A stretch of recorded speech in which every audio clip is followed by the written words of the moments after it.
जिंदाबाद जिंदाबाद जिंदाबाद जिंदाबाद जिंदाबाद जिंदाबाद जिंदाबाद पार्टी जिंदाबाद जिंदाबाद जिंदाबाद पार्टी जिंदाबाद जिंदाबाद जिंदाबाद आप संघर्ष करो, हम आपके साथ हैं। आप संघर्ष करो, हम आपके साथ हैं। आप संघर्ष करो, हम आपके साथ हैं। समाज के सम्मान में, जी मैदान में, समाज के सम्मान में, बहन जी मैदान में, किसानों के सम्मान में, बहन जी रमजान में, किसानों के सम्मान में, बहन जी मैदान में चले सरकार बनाए। आदरणीय सतीश चंद्र मिश्रा जी मुखर्जी जी का आगमन मंच पर हुआ है। जोरदार तालियां बजा करके अभिनंदन करें, जिनका अभिनंदन आज इस कानपुर मंडल में औरैया जनपद में हो रहा। जोरदार तालियां बजा करके आज के मुख्य परम श्रद्धेय राष्ट्रीय महासचिव बहुजन समाज पार्टी श्री सतीश चंद्र मिश्रा जी मंच पर आप सभी लोगों का अभिनंदन कर रहे हैं। जोरदार तालियां बजा करके सभी लोगों का स्वागत करें, जोरदार तालियां बजा करके अभिनंदन करें। मुखर्जी जी का अभिनंदन, उन्हीं के साथ में पूर्व मंत्री हमारे नकुल दुबे जी का भी आगमन हुआ है। बहुत बहुत उनका अभिनंदन, स्वागत। सभी लोगों से अनुरोध है कि इधर बाईं और दाईं और सभी लोग बैठने का कष्ट करें। आज हजारों की संख्या में, लाखों की संख्या में आज बहुजन समाज पार्टी का जनसैलाब आज ये मंडल स्तरीय जनसभा में उमड़ा है। मैं सभी मीडिया वालों से अनुरोध कर रहा हूं कि पीछे भी मीडिया की दर्शक दीर्घा बनाई गई है, उसमें मीडिया पत्रकार बंधुओं की बैठने की व्यवस्था है। सभी लोगों से अनुरोध कर रहा हूं कि हमारे बीच में जो प्रदेश में युवाओं को जोड़ने का काम कर रहे हैं, हम सबके नेता कपिल मिश्रा जी का आगमन हुआ है। उनका भी जो खड़े होकर के अभिनंदन, उनका भी कपिल मिश्रा जी जो आपके बीच में उपस्थित हैं, जो प्रदेश में युवाओं के बीच में जोश भरने का काम कर रहे हैं, हमारे नेता कपिल मिश्रा जी का हार्दिक अभिनंदन। कपिल भैया जिंदाबाद, कपिल भैया जिंदाबाद।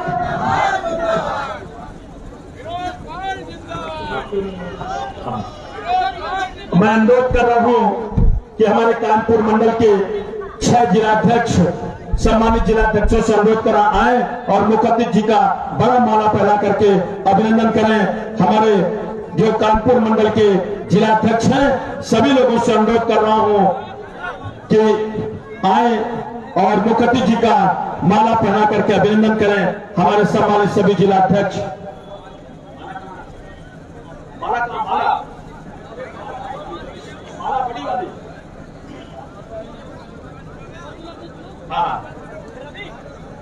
कानपुर मंडल के हमारे जिलाध्यक्ष श्री रामशंकर कुरिल जी, श्री प्रवीण शंखवार जी कानपुर देहात, शैलेंद्र दोहरे जी औरैया, शीलू दोहरे जी इटावा, नागेंद्र जाटव जी फरुखाबाद, बबलू गौतम कन्नौज।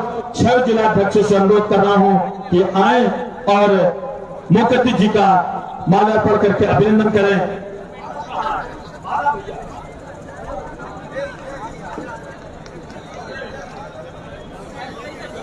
नेटवर्क बहुत कमजोर चल रहा है।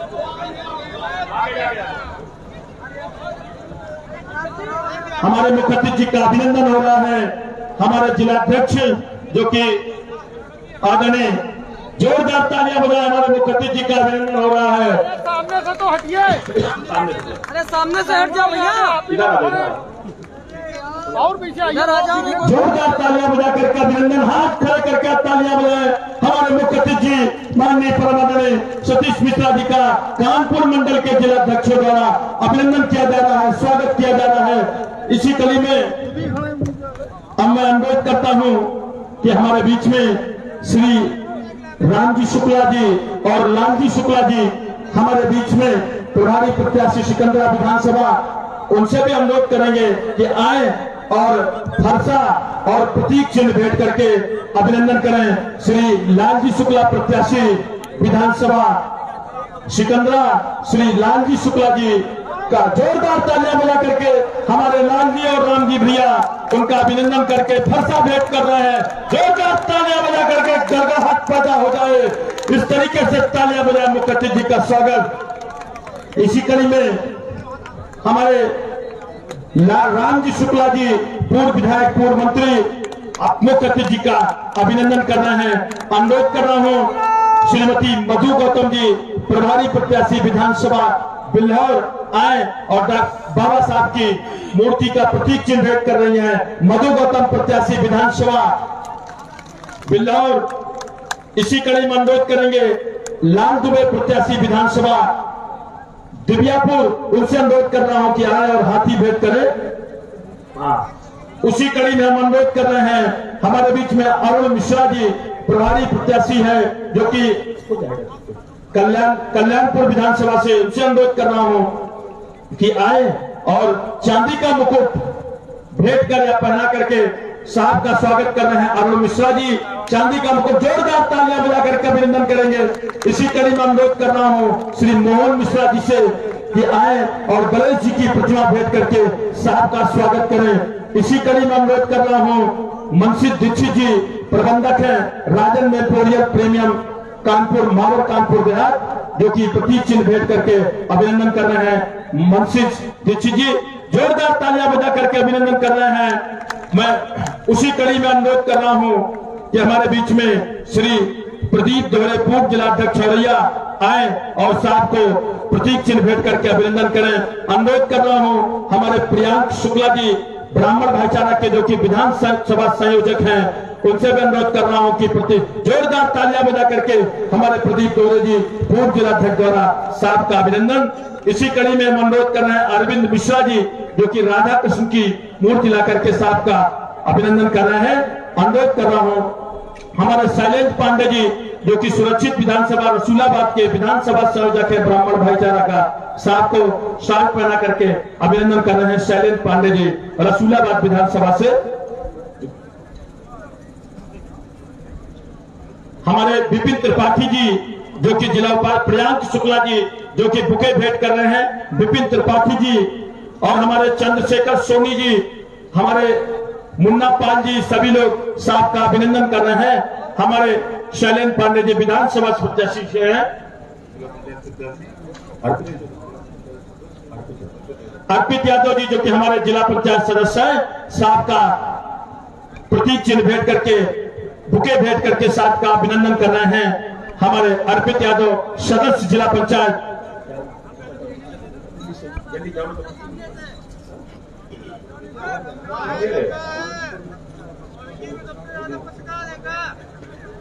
अनुरोध करेंगे अरविंद मिश्रा जी के हमारे बीच में श्री कपिल मिश्रा जी जो कि युवाओं को जोड़ने का काम प्रदेश में कर रहे हैं, उनको राधा कृष्ण की प्रतीक चिन्ह भेंट करके अभिनंदन कर रहे हैं। कपिल मिश्रा जी का भैया अरविंद जी, कपिल मिश्रा जी का जोरदार तालियां बजाए।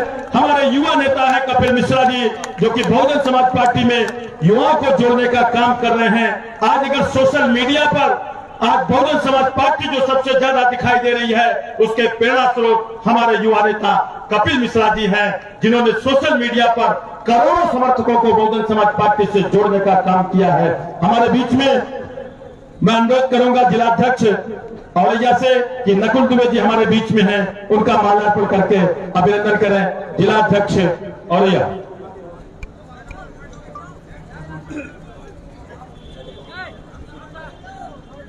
कार्यक्रम सभी सम्मानित साथियों से अनुरोध कर रहा हूं कुर्सियों पर स्थान ग्रहण कर लें। मैं अनुरोध कर रहा हूं बड़े आदर के साथ में बहुजन समाज पार्टी के युवा नेता जिन्होंने पूरे उत्तर प्रदेश में एक मुहिम चला रखी है, जिन्होंने युवाओं को जोड़ने का काम किया है, जो बहुजन समाज पार्टी की नीति और रीत से जोड़ने का काम किया है, हमारे यशस्वी छोटे भाई श्री कपिल मिश्रा जी से हम अनुरोध करते हैं आए और अपने विचारों को रखें। श्री कपिल मिश्रा जी।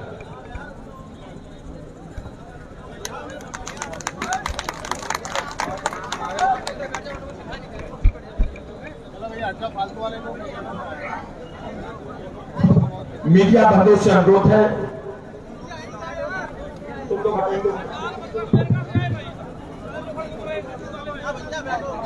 यहाँ मंच पे उपस्थित सभी गणमान्यजनों को और खास तौर से जो दूर दूर से आप सभी लोग जो आए आज हमारे आदरणीय पिताजी के विचार सुनने, उनकी बातें समझने, उन सभी को मेरे दिल से सादर प्रणाम।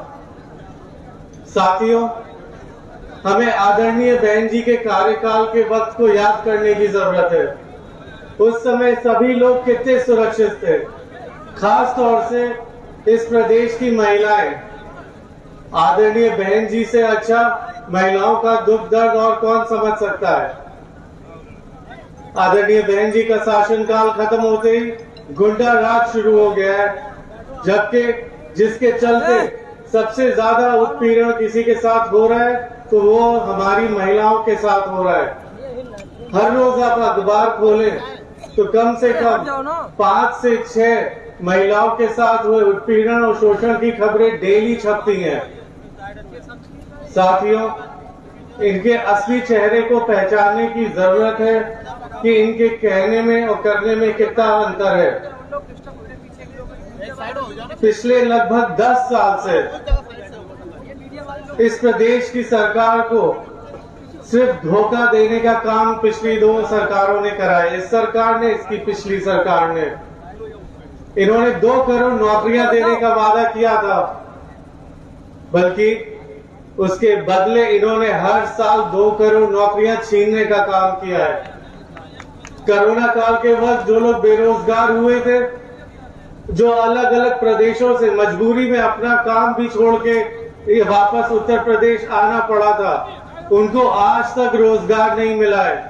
और जब भी हमारे सर समाज के युवा साथी, चाहे महिलाएं हो चाहे वो पुरुष हो, जब भी अपनी नौकरी की मांग या रोजगार की मांग रखने इन तक जाते हैं तो इनको बदले में ये सरकार सिर्फ लाठी और डंडे ही देती है। आरक्षण के नाम पे भी ये सरकार सिर्फ धोखा देने का काम कर रही है। इन्होंने रेलवेज हो या और कोई भी सरकारी यूनिट्स हो, सब एक एक करके प्राइवेट कंपनियों के हाथों में बेचने का काम किया है। तो साथियों, यह हर कोई जानता है कि प्राइवेट कंपनियों में कोई आरक्षण नहीं चलता है, तो किस बात की सरकारी नौकरी पे। साथियों, वही उसी जगह आदरणीय बहन जी ने अपने कार्यकाल के वक्त 23,50,000 नौकरियां दी थी, जिसके चलते लगभग उस समय 1 लाख सफाई कर्मचारियों को नौकरी में रखा गया था। ये इनके खाली दिखावटी एडवर्टाइजमेंट स्वच्छता अभियान के नाम पे फर्जी प्रचार करने की तरह नहीं है। आदरणीय बहन जी जमीनी तौर पे काम करती हैं। साथियों, उस समय लगभग 2 लाख से ज्यादा टीचरों को नौकरियां दी गई थी।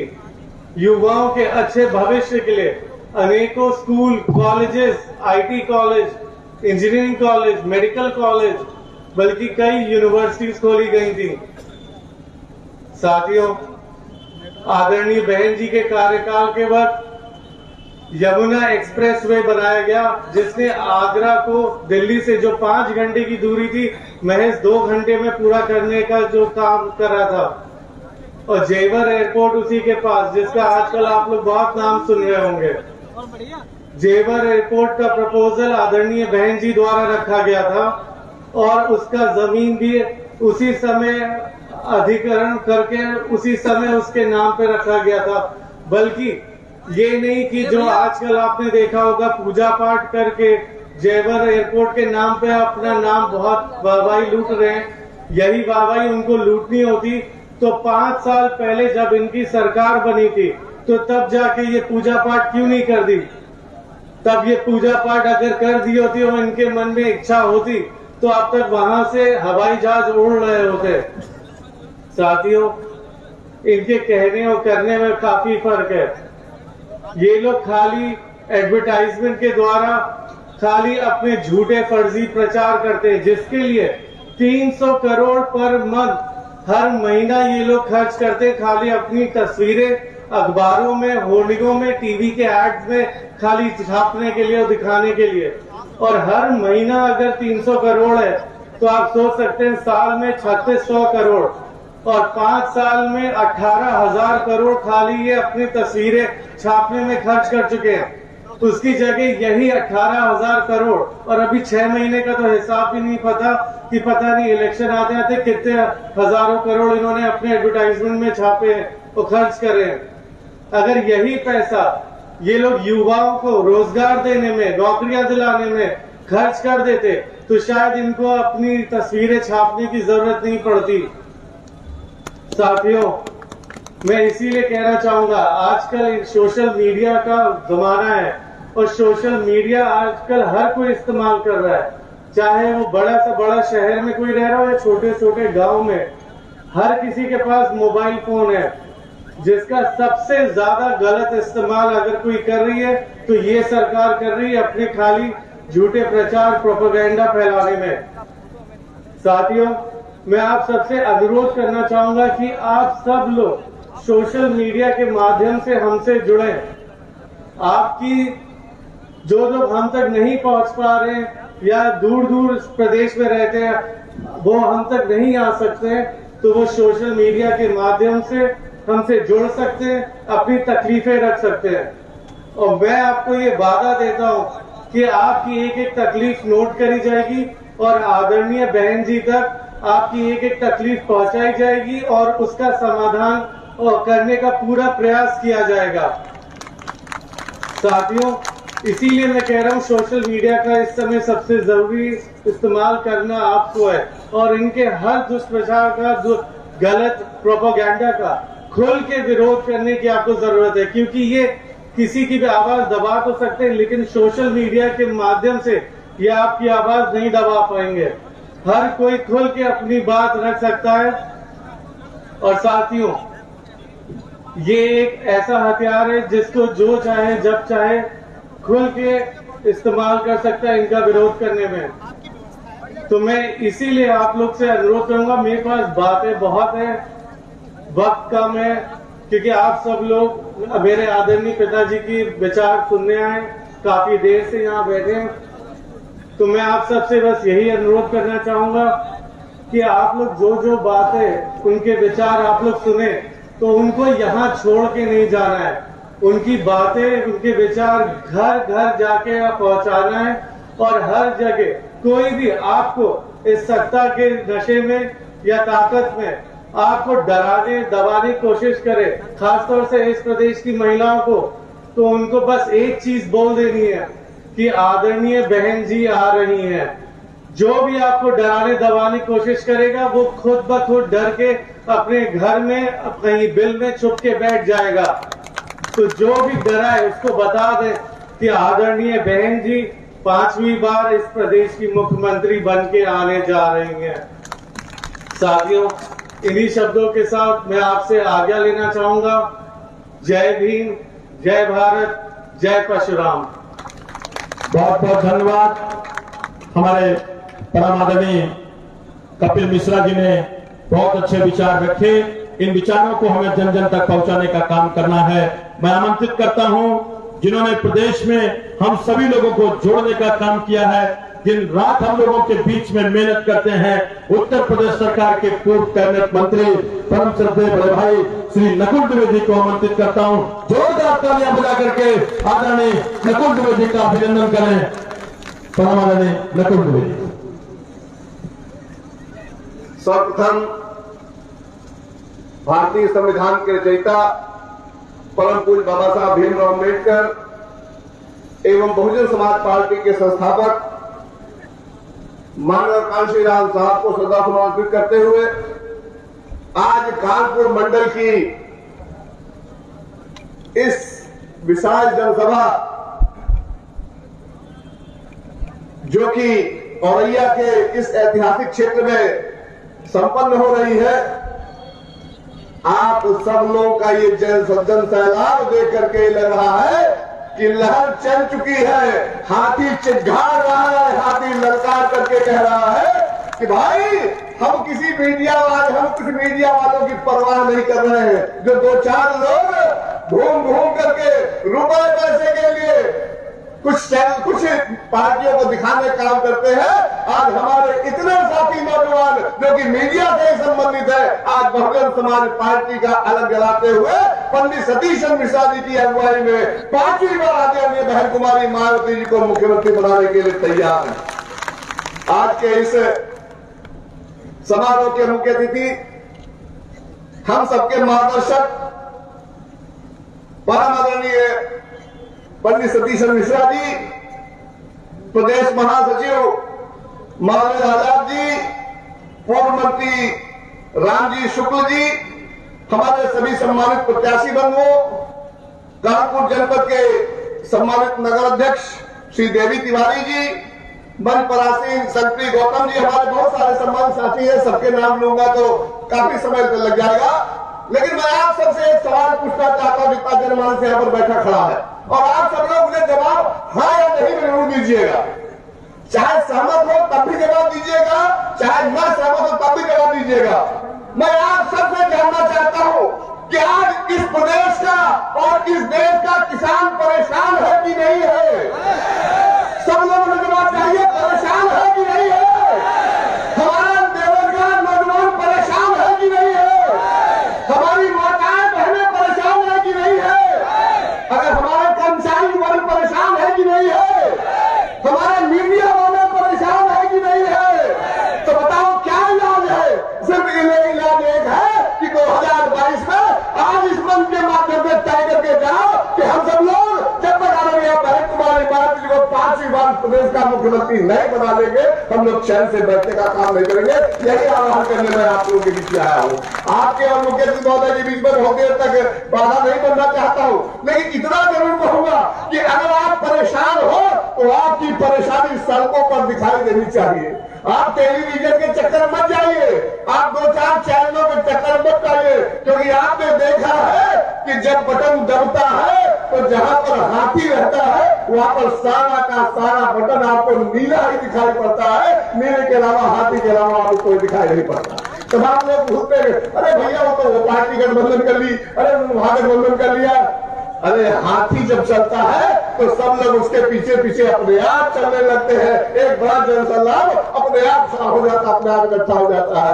मैं आमंत्रित करता हूँ बहुजन समाज पार्टी के राष्ट्रीय महासचिव, हम सबके अगुआ और हम सब लोगों को दिशा देने वाले बहुजन समाज पार्टी के राष्ट्रीय महासचिव और सम्मानित सांसद माननीय सतीश मिश्रा जी को कृपया माइक पर आए, हम सबको आशीर्वाद दे और हम सबका आह्वान करें कि हम लोग अब बहुजन समाज पार्टी की सरकार बना बनाए बिना दम लेने वाले नहीं है। पर माननीय मुख्यमंत्री महोदय,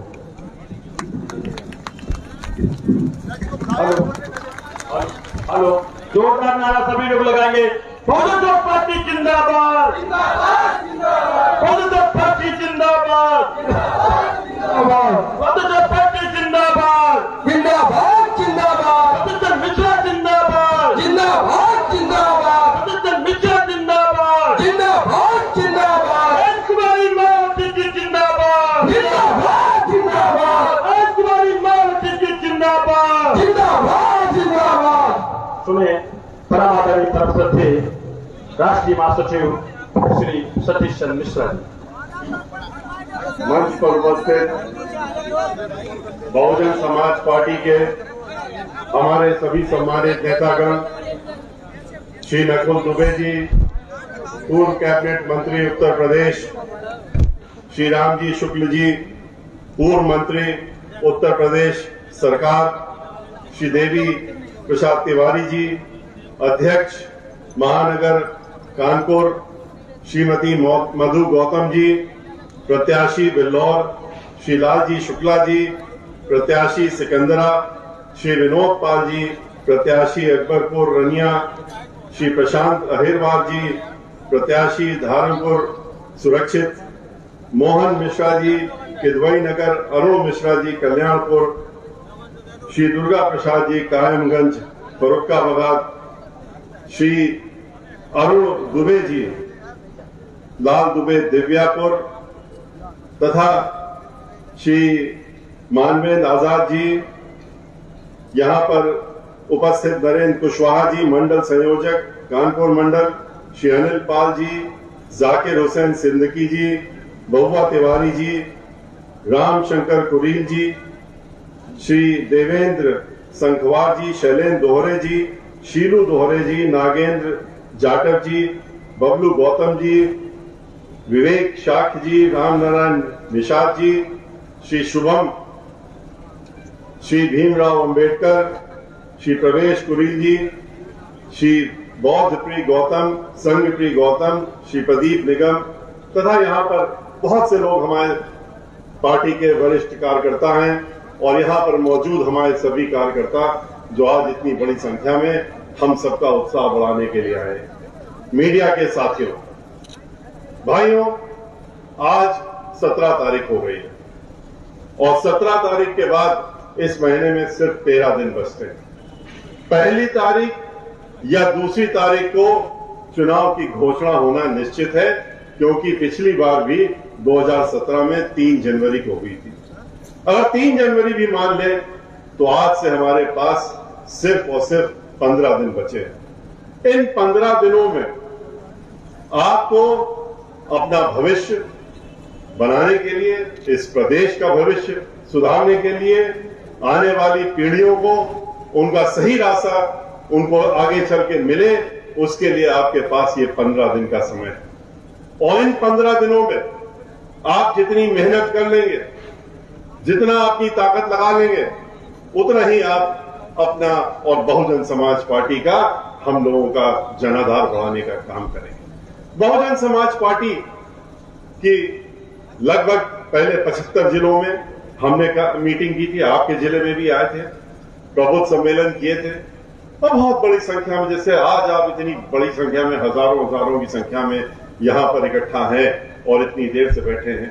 इसी प्रकार से उस समय भी जो 23 जुलाई से शुरू किया था हमने, उसमें हौसला बढ़ाने के लिए हमारे बीच में लोग आए थे। और उसके बाद जो ये मंडल के कार्यक्रम चल रहे हैं, इन मंडलीय कार्यक्रम में जिस तरीके से जन सैलाब बहुजन समाज पार्टी के कार्यकर्ताओं का, समर्थकों का आ रहा है, इससे ये हम दावे के साथ कह सकते हैं। और जिसकी तरफ से हम आपके बीच में आए हैं, जिनका संदेशा लेके आपके बीच में आए, जिनकी बातों को आपके सामने रखने के लिए बीच में आए हैं, हमारी सबकी नेता बहन कुमारी मायावती जी को आपका संदेशा पहुंचाने का काम भी करेंगे। और कि आप जिस तरह से यहां आए हैं, ये साफ जाहिर हो गया है कि आने वाले 2022 में बहन मायावती जी 5वीं बार उत्तर प्रदेश की मुख्यमंत्री बनकर के आ रही हैं और उनको आने से कोई रोक नहीं सकता। हर तरह के षड्यंत्र रचे जाएंगे, हर तरह की चीजें करी जाएंगी, हर तरह के आपके सामने तरह तरह के भारतीय जनता पार्टी और समाजवादी पार्टी वाले आकर के ढोंग ढकोसले और आपके बीच में वादे ये करने का काम करेंगे। ये इनकी आदत है, ये कोई इनका नया काम नहीं है। ये पिछले चुनाव में भी आप करिए कि इसी तरीके से ये लोग आपके बीच में आकर के चुनावी वादे करके, लोगों को धोखा दे करके, धोखे में रख करके और उसके बाद उनका वोट लेकर के और फिर भूलने का काम करते हैं। यही इनकी सोच होती है। आपने देखा कि भारतीय जनता पार्टी जब पिछली बार सरकार बनाने के लिए घूम रही थी, कौन से वादे इन्होंने किए आपके बीच में? हर तरह के वादे किए और एक भी वादा पूरा करने का काम नहीं किया। 100 में 100 अगर नंबर दिए जाएं किसी को झूठ बोलने के और झूठे वादे करने के लिए, तो भारतीय जनता पार्टी उसमें नंबर 1 पे आएगी और सबसे प्रथम दर्जा पाएगी। इन्होंने किससे वादा नहीं किया? महिलाओं से किया, बेरोजगारों से किया, किसानों से किया, मजदूरों से किया, व्यापारियों से किया, सभी से किया। कहा कि हम आपको, महिलाओं से कहा कि हम आपको सुरक्षा देंगे, आप हमको वोट दीजिए, आप लोग तो 50% हैं, आप हमें वोट दीजिए, हम आपको सुरक्षा देंगे। क्यों? महिलाओं ने सोचा कि भाई समाजवादी पार्टी की सरकार चल रही थी और समाजवादी पार्टी की सरकार तो सभी लोगों को मालूम है कि जब समाजवादी पार्टी की सरकार आती है तो पूरे उत्तर प्रदेश में जिस दिन से उनके मुखिया जो ओथ लेते हैं, उसके बाद से उसी समय से उत्तर प्रदेश में गुंडागर्दी, माफियागर्दी, दहशतगर्दी, डकैती, फिरौती, बलात्कार, दंगे, फसाद, हर चीज शुरू हो जाती है। उनकी पहचान ही यही बनी हुई है। समाजवादी पार्टी मतलब उनकी यही पहचान है। तो उससे परेशान होकर के महिलाओं ने सोचा कि भारतीय जनता पार्टी हमको सुरक्षा देने की बात कर रही। उन्होंने उनको वोट दे दिया और वोट देने के बाद क्या मिला? आज हम अपनी बात नहीं कहते हैं, हम अपने आंकड़े आपके सामने नहीं रखना चाहते हैं। हम तो जो सरकारी आंकड़े हैं, जो उनकी एनसीआरबी की रिपोर्ट कहती है, जो इनकी खुद की संस्था होती है केंद्र सरकार की, वो कहती है कि उत्तर प्रदेश में हर 2 घंटे में एक महिला के साथ में बलात्कार होता है और उसके साथ में दुराचार होता है। हर 2 घंटे में। क्या इसी तरह की सरकार, इसी तरह की सुरक्षा मांगी थी महिलाओं ने? किस तरीके से हाथरस में बहुत दूर नहीं है आपके यहां से, किस तरह से एक दलित महिला, दलित बेटी के साथ में उसका बलात्कार होता है और उसके बाद जब उसकी जान चली जाती है तो उसके बाद क्या होता है वो तो और भी भीभत्स होता है। बलात्कार पहले भीभत्सकार हुआ, उसके बाद उसका मृत शरीर भी उसके परिवार वालों को देने से मना कर दिया। उत्तर प्रदेश के मुखिया ने, उनके मुख्यमंत्री जो उत्तर प्रदेश के हैं, उन्होंने कहा, निर्देश दिया लखनऊ से बैठ करके कि हम अपने मोबाइल में देख रहे हैं, हम अपने टेलीविजन में लाइव देख रहे हैं और हम देखना चाहते हैं। अपने जिला मजिस्ट्रेट से कहा कि उनकी उस लड़की की मृत शरीर को उनके परिवार वालों को मत देना। उनके परिवारजनों को तालों में बंद कर दिया गया, सिक्जों के पीछे मां को बंद कर दिया गया, रोती रही, चीखती रही, बिलखती रही कि चेहरा तो दिखा दो, लेकिन नहीं दिखाया क्योंकि मुख्यमंत्री का आदेश था कि नहीं देना है, इसमें हमारे ही अपने लोग मुजरिम हैं, उनको हमें बचाना है, हमारे ही लोग इसमें जो है जिनको हमें बचाना है वो लोग इसमें फंसे हुए हैं, इसलिए इसका शरीर मत देना। और देखा आपने क्या हुआ, उसके बाद रात के 2:30 बजे मिट्टी का तेल डाल करके पुलिस वालों ने उसका शरीर जलाने का काम किया। पूरा उत्तर प्रदेश, पूरा देश शर्मसार हुआ, पूरा विश्व में हम लोगों के सर झुका, लेकिन उनको असर नहीं हुआ। जब उन्होंने देख लिया कि शरीर जल गया, तभी उन्होंने जिला अधिकारी से कहा कि बहुत अच्छा काम किया, अब तुम चिंता ना करना। उसके बाद आपने देखा किस तरीके से महिलाओं के साथ में पूरे प्रदेश में हुआ, चाहे वो कानपुर ले लीजिए, चाहे वो इलाहाबाद ले लीजिए, चाहे वो झांसी ले लीजिए, चाहे वो बिठूर ले लीजिए, हर जगह महिलाओं के साथ में, लखनऊ ले लीजिए, किस तरह से दुराचार और बलात्कार की एक छड़ी सी लगे, किस तरह से पंचायत के चुनाव में चीरहरण तक करने का काम इनके अधिकारियों पुलिस वालों के सामने महिला के साथ हुआ, वो भी सबने घृणित जो एक टेलीविजन के सामने देखने का काम, तस्वीर देखने का काम किया, लेकिन इनको कोई फर्क नहीं पड़ता है। खुशी दुबे 16.5 साल की लड़की, यही कानपुर की, 1.5 दिन पहले उसकी शादी होती है और 1.5 दिन में उसकी तो मेहंदी भी नहीं सूखी थी हाथों की, लेकिन उसके जो पति था उसको तो एनकाउंटर में मारने का काम किया, लेकिन उसके बाद उस लड़की को भी उठा ले गए, खुशी दुबे को ले जा करके और जेल में बंद कर दिया। 16.5 साल की लड़की को, क्या वो बहुत बड़ी दुर्दांत अपराधी थी? वो तो कहीं दूसरे शहर से होकर के, शादी होकर के उस घर में आई थी, लेकिन आज तक उसकी बेल नहीं होने दी। और बेल क्यों नहीं होने दी? क्योंकि वो एक ब्राह्मण परिवार की लड़की थी, और ब्राह्मणों को आप जानते हैं किस तरह से उत्तर प्रदेश में जिस तरह से दलितों के ऊपर अत्याचार इन्होंने किए हैं, जिस तरह से दलितों की हत्याएं हो रही हैं, जिस तरह से दलितों के परिवारों में हर तरह की, चाहे वो बलात्कार हो, जो चीजें हो, सब करवाने का काम कर रहे हैं इस सरकार में, उसी तरह से ब्राह्मणों को भी इन्होंने बख्शा नहीं है। 500 से ज्यादा ब्राह्मण के लोगों को मौत के घाट उतार दिया गया, 100 से ज्यादा इनकाउंटर करा दिए, और उसी सिलसिले में खुशी दुबे ब्राह्मण परिवार की थी, इसलिए उसको ले जाकर के मुखिया का, उत्तर प्रदेश के मुख्यमंत्री का खास आदेश जारी हुआ कि इसकी बेल नहीं होनी चाहिए, किसी हालत में बेल नहीं होनी चाहिए। उसके लिए चाहे झूठे और फर्जी कागजात तैयार करने पड़े, गवाही तैयार करनी पड़े, वो करने का काम करो, और वही करने का काम किया गया उसकी बेल खारिज कराने के लिए। उसके साथ साथ में परिवार में जो महिलाएं काम कर रही थी, घर का काम करने वाली महिला, उसको भी उठा ले गए, उसके साथ में उसकी 6 साल की लड़की और 3 साल के बच्चे को भी नहीं बख्शा, उसको भी ले जाके जेल में बंद करके रखा है, और आज तक इनको जेल के अंदर रखा हुआ है। जिस तरीके से हाथरस में रेणु शर्मा नाम की लड़की को अभी पिछले महीने, जो कि एक महिला थी, ब्राह्मण परिवार की महिला थी और राजनीति में थी, पूर्व ब्लॉक प्रमुख थी, उसके साथ में भारतीय जनता पार्टी वाले उससे खफा हो गए, नाराज हो गए, राजनीतिक द्वेष से उसको जेल में भेजने का काम कर दिया, झूठे इल्जाम लगा के जेल में भेज दिया। उसके बाद मामला उसका जब कोर्ट में गया, उसको बेल मिल गई, लेकिन निर्देश तो लखनऊ से था कि इस ब्राह्मण परिवार की महिला को राजनीति में बहुत आगे आगे चल रही है, किसी भी हालात में जेल से बाहर नहीं निकलना चाहिए, बेल हो गई तो हो जाने दो। और यही हुआ, 15 दिन तक उसको जेल से बाहर नहीं आने दिया, 16वें दिन जब जेल से बाहर आई वो, तो उसका मृत शरीर बाहर आया। वो मर गई अंदर जेल के अंदर, उसका मृत शरीर बाहर आने दिया।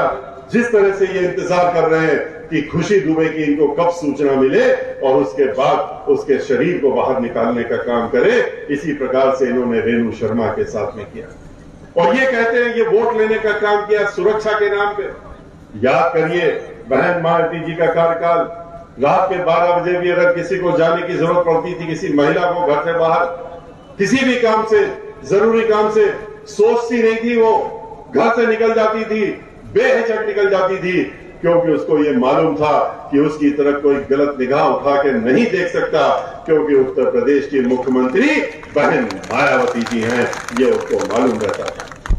किसानों के साथ धोखा दिया, किसानों के साथ वादा किया कि हम तुम्हारी आमदनी 2 गुना कर देंगे, और करने का काम क्या किया? उनकी 3 कानून लाद करके, काले कानून लाद करके उनकी जमीनों पर कब्जा करने की कोशिश की, जमीनों को छीनने का काम किया। और जब उन्होंने आंदोलन किया तो क्या मिला उनको? वही लाठियां, वही डंडे, वही सर फोड़ने का काम। यहां तक कि हरियाणा और लखनऊ के बॉर्डर में मुख्यमंत्री ने आदेश दिया वहां के कि इनको इतनी लाठियां मारो जो बैठे हुए हैं जब तक सर न फट जाए। और जब सर फट गया और उसके बाद 2 की मृत्यु भी हो गई, तो उन्होंने भी वक्तव्य दिया। और हमारे उत्तर प्रदेश के जो आका हैं उन्होंने भी कहा कि इनको सबक सिखाना जरूरी था, और सही ढंग से सबक सिखाने का काम किया। 700 लोग मर गए, 700 किसानों की शहादत हुई, इनके ऊपर असर नहीं हुआ। ये आराम से नजारा देखते रहे कि कितने दिन और बैठते हैं ये। लेकिन तब तक चुनाव आ गए, उत्तर प्रदेश का चुनाव आ गया, पंजाब का चुनाव आ गया, हम लोगों के 5 जो स्टेट है वहां पर चुनाव आ गए, उत्तराखंड का चुनाव आ गया। तब इनके नेताओं ने कहा, इनके एमएलए ने कहा कि हम लोग तो अपने घर में नहीं घुस पा रहे हैं, घर नहीं जा सकते, हमको तो घर में भी पीछे दरवाजे से जाना पड़ रहा है, हम चुनाव में वोट क्या मांगेंगे। ऐसी स्थिति को देख करके एक निर्णय फिर से लिया कि चलो हम इन 3 काले कानून को वापस लेने का काम करते हैं। लेकिन उसका क्या, जो आपने 4 लोगों, किसानों को जो आंदोलन से वापस जा रहे थे, गाड़ी चला करके कुचलने का काम किया। ये वो सरकार है जो कहती है, जिनका केंद्रीय मंत्री और वो बैठा हुआ है और उसको हटा नहीं सकते। ये क्यों नहीं हटा सकते? क्योंकि भारतीय जनता पार्टी का नेता है और सोची समझी रणनीति के तहत, सोची समझी साजिश के तहत उन किसानों को की हत्या हुई, उनको मारा गया। अब तो ये खुलासा पुलिस वालों की एसआईटी रिपोर्ट जो माननीय सर्वोच्च न्यायालय के निगरानी में हो रही है, उसमें आ गया, चार्जशीट फाइल हो गई कि ये तो सोची समझी रणनीति के तहत हत्या हुई है। उसके बाद भी आपने देखा कि मंत्री जी को हटाने का काम नहीं कर सकते। इसलिए नहीं कर सकते क्योंकि उनके लिए, इन लाशों के लिए, इन जो मृत्यु हो गई हैं, उनके लिए उनके कोई परवाह नहीं। जब 700 किसान मर गए तो ये 404 किसानों को दबा के मार दिया, तो इसकी कौन सी बड़ी बात है? उनके लिए बहुत ही छोटी बात है, बहुत ही छोटी बात है। और आपने देखा किस तरीके से मीडिया के एक साथी ने जब उनसे प्रश्न कर दिया मंत्री जी से कि अब आप क्या कहते हैं, तो क्या जवाब मिला उसको? सारे के सारे मीडिया को, पूरे देश के मीडिया को उन्होंने कहा कि ये लोग गाली देते हुए कहा तुम लोग चोर हो। चोरी ये कहना कि तुम लोग चोर, और भी गालियां दी जो कि हम लोग नहीं मंच से कह सकते। और मीडिया वाले भी जब उसके बाद भी उन्होंने इनसे प्रश्न करने का काम किया, इस गाली को सुनने के बाद भी, तो उसका कॉलर पकड़ लिया और मोबाइल छीन लिया और धमकी देने का काम किया कि तुम जानते नहीं हो कि हम लोग कौन हैं, हम लोग भारतीय जनता पार्टी वाले हैं, सबक सिखाने का काम करेंगे।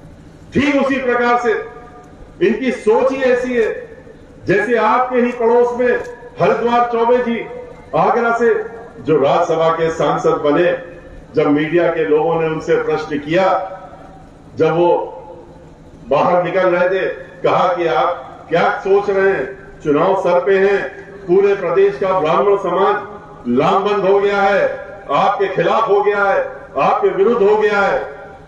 बहुजन समाज पार्टी के साथ में 2007 में उससे कंधे से कंधा मिला करके पूर्ण बहुमत की सरकार बनाई थी और अब वो फिर वही मन बना लिया है उसने और अब की बार बहुजन समाज पार्टी के साथ खड़ा हो रहा है। आप क्या कहते हैं? उन्होंने क्या कहा?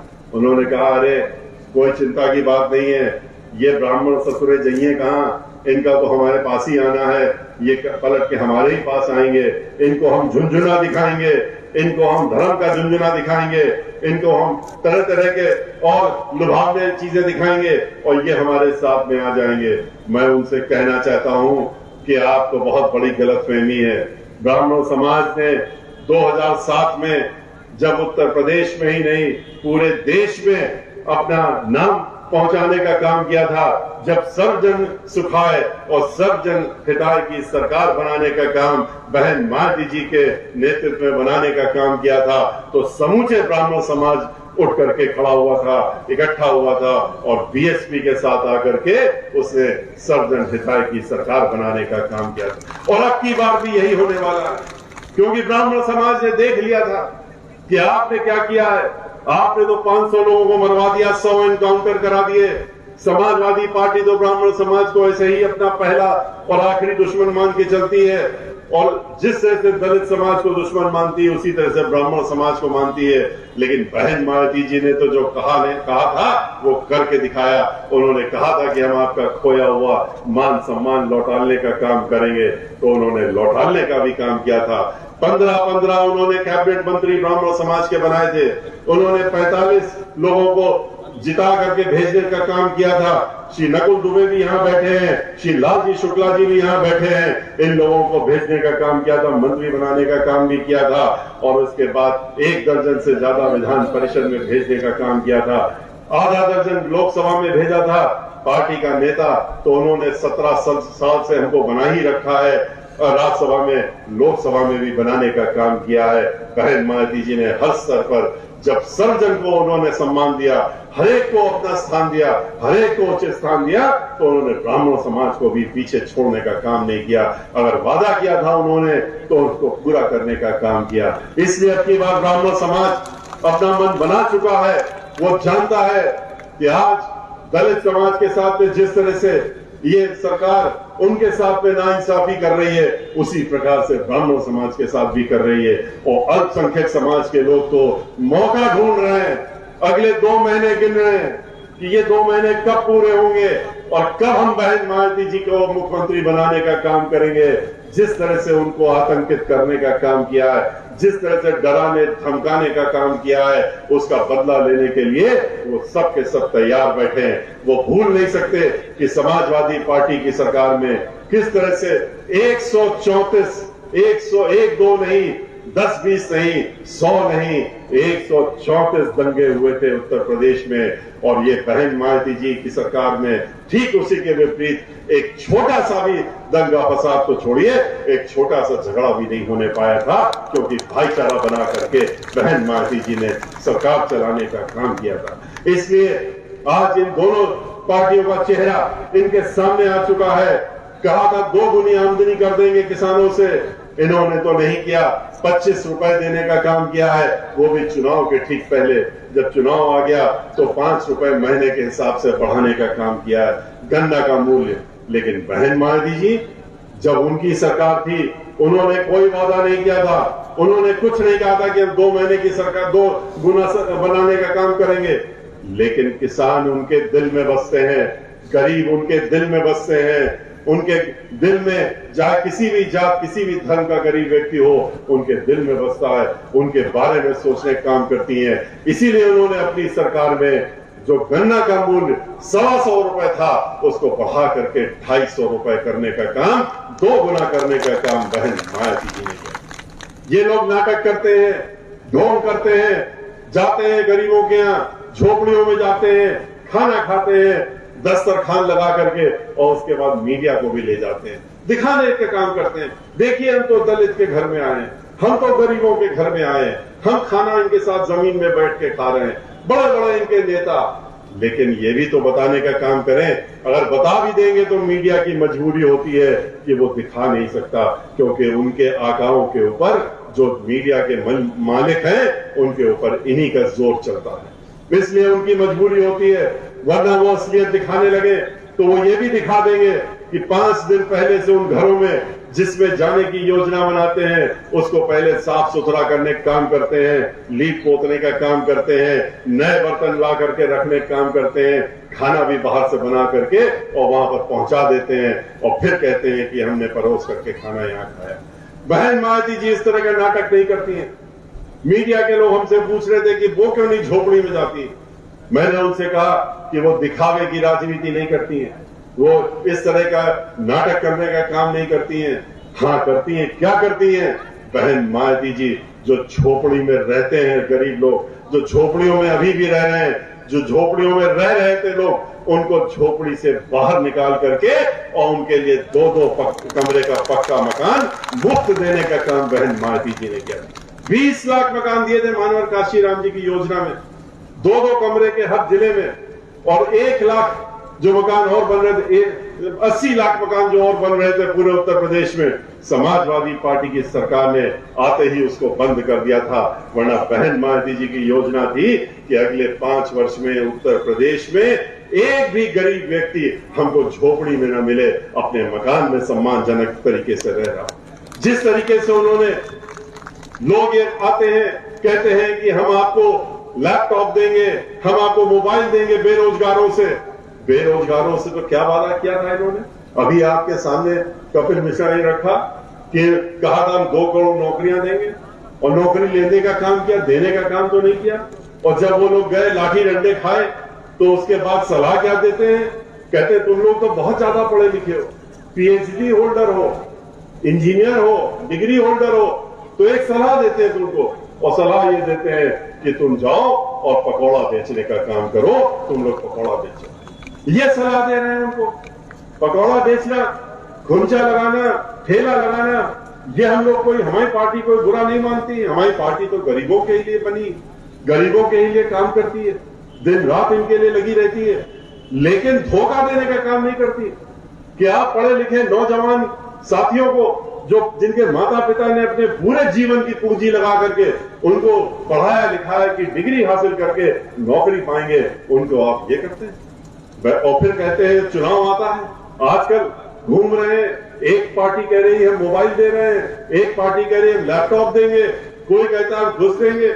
ये 10,000 12,000 रुपए देने का काम वोट खरीदने के लिए जो ये लोग कर रहे हैं चुनाव के पहले, बहन मायावती जी ये नहीं करती है। आप लोगों ने भी सुना होगा, उन्होंने 9 अक्टूबर को जब 5 लाख से ज्यादा लोग इकट्ठा हुए थे अभी मानवर काशीराम जी की पुण्यतिथि में, परिनिर्वाण दिवस पे लखनऊ में, तो उन्होंने वहां अपने मंच से क्या कहा था? उन्होंने कहा अब की बार हमारी सरकार बनने दीजिए और हमारी पहली प्राथमिकता जो होगी यहाँ के इस प्रदेश से बेरोजगार दूर करने की होगी और बेरोजगारों को नौकरी देने की बात है। उन्होंने कहा हम ये नहीं चाहते कि ये अपंग हो जाए 5,000 और 6,000 का मोबाइल लेकर के या 1,000 रुपया महीना पा करके।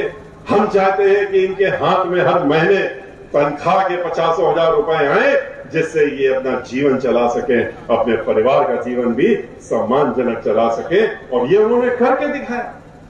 23 लाख नौकरियां पूरे देश में नहीं दे पाए, उन्होंने 5 साल में देने का काम किया। इन्होंने तो क्या किया, समाजवादी पार्टी ने जो वित्त विहीन अध्यापक थे उनसे कहा कि हम आपको, आप परेशान मत होइए, आप हमको वोट दे दीजिए। 20 लाख से ज्यादा आप लोग हैं, परिवार मिला के 1 करोड़ हैं, आप अपना वोट हमको दे दीजिए, हम आपको सम्मानजनक मानदेय देंगे। जब नहीं मिला, 5 साल निकल गए, तो भारतीय जनता पार्टी वाले आ गए। उन्होंने कहा उन्होंने धोखा दिया है, हम आपको देने का काम करेंगे, आप हमारे साथ में आइए। इन्होंने सोचा कि ये तो धर्म की बात करते हैं, ये तो बड़े धर्म वाले हैं, ये तो जो बोल रहे हैं वही करेंगे। वो इनके बहकावे में आकर के उन्होंने इनको वोट दे दिया। इस 1 करोड़ लोगों को, 20 लाख परिवार को इन्होंने धोखा देने का काम किया। 1 नया पैसा नहीं दिया, न उनकी नियमावली बनाई, न पैसा दिया। जब उन्होंने विधानसभा के सामने आंदोलन किया तो उनको दिया क्या इन्होंने? फिर उसी तरह से जो भी आंदोलन करता है उसको सीधे ये लाठी डंडे और उसका सर फोड़ने का काम किया। यही इन्होंने उस दिन भी किया, सर फोड़ने का काम किया। एक महिला जिसके सर में चोट लगी थी, महिला टीचर थी, उसने तो फिर अपना जा करके विधानसभा के सामने सर मुड़वाने का काम किया। मीडिया के लोगों ने पूछा आपने सर क्यों मुड़वा लिया? उन्होंने कहा हम इस सरकार की अंत्योष्टि आज यहां पर कर रहे हैं, उसकी घोषणा कर रहे हैं, अब इसकी अंत्योष्टि निश्चित है, इसीलिए हम अपना सर मुड़ा रहे हैं। अगले दिन मुख्यमंत्री जी इतना नाराज हो गए, इस वक्तव्य को देख करके इतना बौखला गए कि उन्होंने क्या कहा, ऐसी बात कह दी जो कोई सोच नहीं सकता। टीचरों के बारे में, गुरुओं के बारे में बोले कि ये टीचर लोग, ये आज इनके ऊपर जो लाठियां पड़ी, आप कह रहे क्यों पड़ी, ये आज घूम रहे सड़कों में, ये इसी लायक है। और क्यों है ये भी हम बताते हैं, ये इसलिए इस लायक है क्योंकि ये पापी हैं। इन्होंने पिछले जन्म में पाप किए थे, पिछले जन्म में इन लोग बड़े दुष्कर्म किए थे और इसीलिए इस जन्म में ये टीचर बन गए। और जब टीचर बन गए पाप करके, तो इनके साथ में ऐसा ही व्यवहार होना चाहिए। इस तरह की सोच किसके लिए? अध्यापकों के लिए। आज यही अध्यापक जब हमारे पास आए, आज से 2 महीने पहले, इन्होंने ये सब बातें बताई, अपनी समस्याएं बताई। हम उनको अपनी पार्टी की नेता मुखिया बहन मायावती जी के पास ले गए। उन्होंने उनकी बातें सुनी और उन्होंने कहा कि उन लोगों ने, टीचरों ने कहा उनसे कि आपके समय में हमको जो मिला उसी समय मिला, हमको वोट का अधिकार मिला, एमएलसी चुनने का अधिकार मिला। हम लोगों ने उस समय 2-3 मांगे की थी, आपने मान ली थी, लेकिन अब हम लोगों की समस्या ऐसी हो गई है कि हमको कुछ तनख्वाह भी नहीं मिल रही है, मानदेय भी नहीं मिल रहा। तो उन्होंने कहा, बात सुनने के बाद, कि आप लोग अध्यापक है, मैं भी अध्यापिका रही हूं, वो खुद भी अध्यापिका रही है, सब जानते हैं। LLB भी किया उन्होंने, लेकिन उसके पहले, राजनीति में आने के पहले वो अध्यापक थी। और उन्होंने कहा अध्यापक के बारे में इस तरह की सोच सुन करके हमको अफसोस हो, लेकिन मैं आपको वादा करती हूं कि मेरी सरकार आने दीजिए, आते ही हमारे जो पहले निर्णय होंगे उनमें से आपके लिए एक निर्णय होगा कि आपकी समस्या को हम हमेशा के लिए कैसे सुलझाने का काम करें, ये मेरी जिम्मेदारी होगी। और ये सभी जानते हैं कि बहन मायावती जी जो कहती है फिर वो करके दिखाती है। और ये बात फिर उन्होंने 7 सितंबर को लखनऊ में, जब हजारों की संख्या में ब्राह्मण समाज के लोग इकट्ठा हुए थे और जब बहन मायावती जी उनसे बात कर रही थी, तब उन्होंने दोहराने का काम भी किया था। इसलिए आज ये जो धर्म के नाम पर धर्म का मुखौटा लगा के आपके सामने आते हैं, फिर आएंगे वोट मांगने का काम करेंगे, तरह तरह के आडंबर करेंगे, तरह तरह के ढोंग करेंगे, टेलीविजन, अखबार जो भी खोलेंगे आप, उसमें उसी तरह के इनके चेहरे, उसी तरह का उनका तरीका दिखेगा। कहीं तिलक दिखेगा, कहीं आपको गेरुआ वस्त्र दिखेगा। मुख्यमंत्री जी तो परमानेंट गेरुआ वस्त्र पहनते हैं, और इसको दिखा करके आपसे फिर कहेंगे कि आप धर्म के नाम पे वोट दे दीजिए। आपको इनका असली चेहरा पहचानने की जरूरत है। पूछिए कि 5 साल में आपने क्या किया, आपने किसको दिया? एक तो बता दें कुछ दिया हो, धर्म के नाम पे बता दें क्या किया अयोध्या में। 1 लाख करोड़ रुपया इकट्ठा कर लिया इन्होंने चंदा, सर्वोच्च न्यायालय के निर्णय आने के बाद, लोगों के पास घर घर जाके मंदिर बनाने के नाम पे। हम तो अभी अयोध्या गए थे, और अयोध्या जब 23 जुलाई को गए थे तो हम तो सीधे वहीं गए थे, दर्शन किए, उसके बाद देखने गए कि भाई मंदिर बन गया होगा, 2 साल हो गए, तो वहां तो नींव भी नहीं खुदना शुरू हुई थी। तब समझ में आया कि कितना बड़ा धोखा। 5 ईंटें रख करके पूजा कर दी और उसमें 500 करोड़ खर्च कर दिए दिखाने के लिए, और उसके बाद वो ईंटें सभी नदी में चले गए। पूरे अयोध्या में घूम के आए, पूरे अयोध्या की इतना बेहाल कि जितना सबसे बदतर जिला कोई होगा उसमें आप घूम लीजिए, उसके बाद भी आपको वो उस जिले से अच्छा लगेगा। वहां की सड़कें, वहां की चीजें, सब का सब बेहाल। कहा जाता है हर बजट में, अभी भी बजट पास हुआ, उसमें भी अयोध्या के नाम पे बजट, कहां जा रहा है वो बजट? अरे भाई आप ठीक है, समझ में आ रहा है, मंदिर का चंदा, बजट का चंदा, आप अपनी पार्टी, अपने विज्ञापन जो 300 करोड़ रुपया महीना लगाते हैं उसमें खर्च कर रहे हैं, लेकिन फिर भी तो पैसा बच रहा होगा, उसको कहां लगा रहे हैं? जिस दिन हम गए, हमने ये बात खुलासा की, और फिर मीडिया के लोग भी गए, उनको भी कुछ नजर नहीं मिला। तब अगले दिन मुख्यमंत्री जी अयोध्या जाते हैं पीछे पीछे, और जा करके वहां पर फावड़ा उठा करके कुछ लोगों को बुला के अपने साथ ले गए, और फावड़े से मट्टी खुदवाने का काम किया और कहा देखो देखो न्यू खोद रहे हैं, हम न्यू खोद रहे हैं। तो ये वो लोग हैं, इनका आपको असली चेहरा पहचानने की जरूरत। हम लोगों की पार्टी ढोंग ढकासला नहीं करती है। जितने भी स्थान हो, किसी भी धर्म के हो, हम लोगों ने उसको बढ़ाने का काम किया, उस स्थान को सुधारने का काम किया, समग्र विकास करने का काम किया। चाहे अयोध्या हो, अयोध्या में सरयू नदी जो है उसका विकास किसने किया? बहुजन समाज पार्टी। वहां पर परिक्रमा होती है, परिक्रमा की सड़क को चौड़ा करके ठीक करने का काम किसने किया? बहुजन समाज पार्टी। वहां पर सीवर लाइन नहीं थी पूरे अयोध्या में, पानी पीने की लाइन नहीं थी, वाटर लाइन नहीं थी, किसने किया? बहुजन समाज पार्टी। वहां पर सीवेज ट्रीटमेंट प्लांट कई करोड़ों का किसने बनाया? बहुजन समाज पार्टी। लेकिन इन्होंने क्या किया? इन्होंने सिर्फ दिखावे का काम किया। वृंदावन में किसने किया? 550 करोड़ रुपए खर्च करके बहुजन समाज पार्टी ने समग्र विकास करने का काम वृंदावन का किया। वो तो मैंने अपने खुद की देखरेख में किया था, इसलिए मुझको मालूम है। पूरे परिक्रमा स्थल चाहे 29.5 किलोमीटर का हो, पूरा बनवाने का काम किया। कच्ची सड़क, पक्की सड़क, हर तरीके का। वहां पर पूरे वृंदावन में सीवर नहीं था, सीवर लाइन डलवाया, वाटर लाइन डलवाया। वहां पर अस्पताल नहीं था तो 100 बेड का नया अस्पताल बनाने का काम किया। बस अड्डा नहीं था, बस अड्डा देने का काम किया। बिजली चली जाती थी, बिजली घर बनवाने का काम किया। मेला लोग चाहते थे, मेला खुलवाने का काम किया। विधवा आश्रम नहीं था, विधवा आश्रम बनवाने का काम किया। हर तरह की चीजें करी, लेकिन हम लोगों ने ढोल नहीं बजाया। हम लोगों ने धर्म के नाम पे ढपली नहीं बजाई। हमने उसके नाम पे वोट नहीं दिया। हमने उसको दिखावे का काम करने का काम नहीं किया। हम लोगों ने इस तरह से जितने भी अलग अलग धर्म है, सब जगह जाकर के काम करने का काम किया। बिठूर में जाकर के, कानपुर, आप कहीं कानपुर शहर में बिठूर है, सभी जानते हैं, लव कुश का स्थान है। सीता जी वहां रही थी। वहां पर जाकर के 150 करोड़ रुपए खर्च करके पूरे वाल्मीकि आश्रम, महर्षि वाल्मीकि आश्रम को ठीक करा, उसको बनवाने का काम किया। सीता रसोई, सीता मंदिर सब बनवाने का काम किया। पूरा समग्र विकास करने का काम किया, लेकिन ढोल नहीं बजाने का काम किया। ये लोग तो सीता का नाम ही नहीं लेते। क्या बात है, क्या कारण है? कई बार हम इनसे मंच से भी सवाल कर चुके हैं, कोई जवाब नहीं देता भारतीय जनता पार्टी वाले। ये सिर्फ राम का नाम लेते हैं, और राम बिना सीता राम हो ही नहीं सकते। लेकिन ये सीता का नाम नहीं लेते हैं, और इसीलिए खाली राम के नाम पे नारे लगाते हैं। सीता जी का नाम, हम लोग किसी से मिलते हैं, जय सीताराम कहते हैं, सीताराम करके आपस में अभिवादन करते हैं, पर ये नहीं लेते, क्योंकि महिलाओं से इनको एक अजीब सी, महिलाओं इनके लिए एक अजीब सी उनकी चिढ़ है।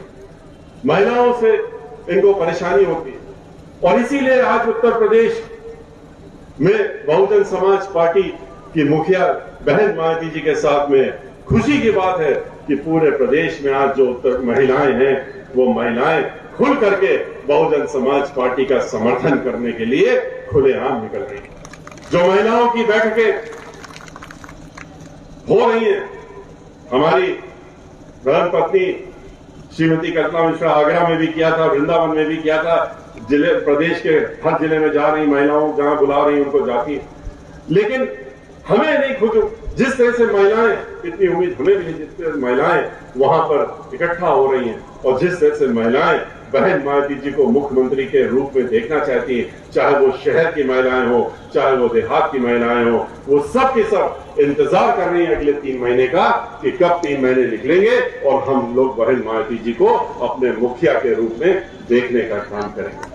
भाइयों, आपको इन सब बातों को ध्यान में रखने की जरूरत है। ये सारी बातें आपसे हम लोग सिर्फ इसलिए कर रहे हैं क्योंकि आप हमारे मजबूत कार्यकर्ता लोग हैं। आपको जाकर के आपके ऊपर बहुत बड़ी जिम्मेदारियां हैं। आपको इन जिम्मेदारी को निभाते हुए लोगों के बीच में जाना है, और लोगों के बीच में जाकर के इन बातों को पहुंचाना है, घर घर में पहुंचाना है। 20 दिन का समय आप अपने लिए दे दीजिए, 5 साल पछताना ना पड़े और फिर जीवन भर पछताना ना पड़े, इसलिए अगले 20 दिन अपने लिए देने का काम करिए। इन 20 दिनों को 24 घंटे आप दे करके ये मत मानिए कि हमारे कौन से यहां पर प्रत्याशी हैं और क्या है, वो आपके बीच में आए, आपके बीच में नहीं आए, वो लोग भी अपना दिन रात 24 घंटे काम कर रहे हैं। कोई भी प्रत्याशी चुनाव के दौरान में हर घर में नहीं जा सकता, ये नामुमकिन है, लेकिन जा सकते हैं। कौन जा सकता है प्रत्याशी? प्रत्याशी के रूप में लोग जा सकते हैं। और आप सब लोग जो यहाँ मौजूद हैं उनको मैं अपना प्रत्याशी मानता हूं और आप भी अपने आप को प्रत्याशी मान लीजिए। आप अगर अपने आप को प्रत्याशी मान लेंगे तो आप अपने आप अपनी रणनीति तय कर लेंगे, अपना सोचने का काम करेंगे कि अगले 20 दिन में चुनाव की घोषणा होने वाली है, हमको क्या करना चाहिए। अगर हम चुनाव लड़ रहे हैं, हमें चुनाव जीतना है तो कैसे जीतना है, कौन कौन सी हमको रणनीति अपनानी है, इसके लिए आप सोचने का काम खुद करने लगेंगे। और वही करने की उम्मीद मुझे आपसे, और वही करने के लिए मैं अपेक्षा भी कर रहा हूं, आपसे अनुरोध भी कर रहा हूं। और जिस दिन आप ये मान लेंगे अपने आप को प्रत्याशी, किसी की ताकत नहीं है कि वो बहुजन समाज पार्टी को हराने का काम करे। बहुजन समाज पार्टी के साथ सब समाज आज जुड़ा हुआ है। मीडिया को छोड़ दीजिए, मीडिया को छोड़ दीजिए, मीडिया की मजबूरी है। मीडिया के जो खास तौर से ऊपर के आका लोग हैं जो मीडिया चलाने का काम करते हैं, आपको भी मालूम है कि वो बड़े बड़े उद्योगपति, और वो उद्योगपति वो हैं जो चुनिंदा उद्योगपति जिनके हाथों में भारतीय जनता पार्टी ने पूरे देश को बेचने का काम कर दिया। कुछ चुनिंदा जो उद्योगपति हैं, आज आपकी सारी संपत्ति, हमारी अपनी संपत्ति जो हम लोगों ने 75 वर्ष में टैक्स दे करके बनाने का काम किया, चाहे वो रेलवे हो, चाहे वो ऑयल इंडिया कंपनी हो, चाहे वो इंश्योरेंस कंपनी हो, और अब तो बैंक को भी दे दिया, घोटाला किया, फिर बैंक को भी निजी हाथों में देने का। आज भी बैंक कर्मचारियों का आंदोलन चल रहा है निजीकरण के खिलाफ। पहले घोटाला बैंकों में लाखों करोड़ का, फिर उनको विदेश में भेजना, और फिर उसके बाद कह दो कि अच्छा ले जाओ, हम बेचे दे रहे हैं तुम्हारे हाथ में, इसको भी ले दो। धीरे धीरे करके इन्होंने हर जगह, हर वो स्थान जहां पर जो कि पब्लिक सेक्टर कॉर्पोरेशन थे, उनको बेचने का काम इन्होंने इन उद्योगपतियों को किया। इसीलिए आज नौकरियां खत्म हो गई। इसके पीछे भी तो कोई कारण होगा कि नौकरियां कहां चली गई। जब निजीकरण हो गया तो नौकरी कहां मिलेगी। नौकरी तो ठेके में हो गई, ठेकेदारी में नौकरी हो रही है। आज चाहे नगर निगम हो, चाहे पीडब्ल्यूडी हो, चाहे इरिगेशन का विभाग हो, चाहे वो ब्रिज कॉर्पोरेशन हो, उत्तर प्रदेश में कहां नौकरियां मिलती थी। इन्हीं सब जगहों पे सबसे ज्यादा नौकरियां होती थी। इन सब में नौकरियां बंद कर दी गई और ठेके में दे दिया गया।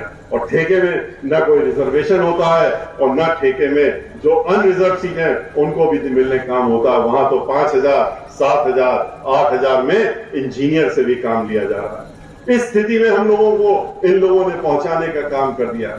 हम लोगों को अपनी आंख खोल करके, और अब की बात, इस समय जो आपके हाथ में एक सबसे कीमती चीज आई, इन्होंने आपसे सब कुछ छीन लिया, लेकिन इनसे छीनने का वक्त अब आपके हाथ में आया। अब आपको इस बाबा साहब डॉक्टर भीमराव के अंबेडकर के संविधान के तहत में उन्होंने जो शक्ति और ताकत दी आपको वोट देने की, वो वोट देने की शक्ति को इस्तेमाल करने का समय 5 साल में एक बार मिलता है आपको, और वो इस समय दिया गया है। उसको अगर आपने सही ढंग से इस्तेमाल नहीं किया, उसको अगर आपने किसी के दबाव में इधर उधर देने का काम कर दिया, किसी के हाथ में बेचने का काम कर दिया, तो समझ लीजिए कि आप लोग अपने आप को बेचने का काम कर रहे हैं, और इसका नुकसान आपको अपने साथ साथ में आने वाली पीढ़ी को भी उठाना पड़ेगा। इसलिए जागरूक होकर के इनको मुंह तोड़ जवाब दीजिए, और अब की बात सत्ता को अपने हाथ में लेने का काम करिए। बहन मायावती जी के हाथ में सत्ता देने का मतलब है कि आपके हाथ में सत्ता है। जो व्यक्ति 24 घंटे में 18 घंटे सिर्फ और सिर्फ काम करते हुए और अपने गरीब लोगों के बारे में, उनके बारे में सोचने का काम करता हो, उसके हाथ में सत्ता देने का काम करना चाहिए। और ये मौका आपके हाथ में आया है और आप कर सकते हैं, और आप जरूर करेंगे। जिस तरह से उत्तर प्रदेश में घूम करके आए हैं, जैसा कि मैंने शुरुआत में कहा है कि ये पूरी तरह से अब हम आश्वस्त हो गए हैं कि अगले 2022 में बहन मायावती जी इस प्रदेश की मुख्यमंत्री बन के आ रही है।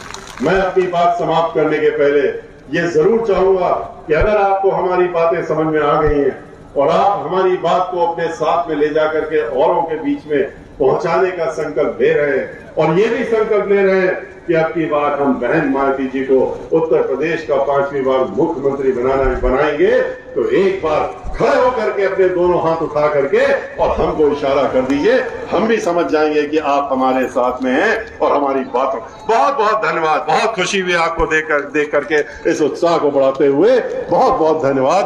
और इसी के साथ में मैं अपनी बात समाप्त करता हूं, आपसे विदा लेता हूं। जय भीम, जय भारत, जय परशुराम। भारत जनता पार्टी जिंदाबाद जिंदाबाद जिंदाबाद। भारत जनता पार्टी जिंदाबाद जिंदाबाद जिंदाबाद। सदस्य मिश्रा जिंदाबाद जिंदाबाद जिंदाबाद। सदस्य मिश्रा जिंदाबाद जिंदाबाद जिंदाबाद। कुमारी मायावती जी जिंदाबाद जिंदाबाद जिंदाबाद। कुमारी मायावती जी जिंदाबाद जिंदाबाद जिंदाबाद। बहुत बहुत धन्यवाद सभी आए हुए सभी समाज साथियों का।